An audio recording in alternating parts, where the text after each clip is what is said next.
Tohoročný kalendár na projekt 200 svojich bokoch ponúka reprezentatívny výbor autorov i témoch zo rýžnych oblastov našeho duchovného, kultúrneho i družstveného života, jak i krásnej literatúry, sociológii, psychológii, histórii, životu mladých, sportu i humoru. Kalendar se čeka, každý deň ho ľudia čekajú, volajú na telefon i tak.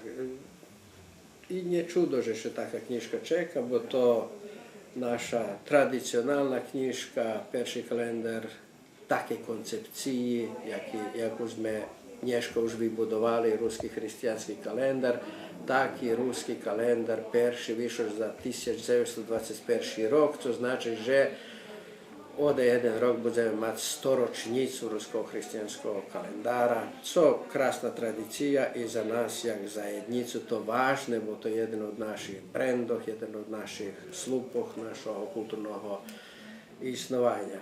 Kalendar po ceni od 500 dinari môže kúpiť pri zastupníkoch ruského slova po našich mestoch.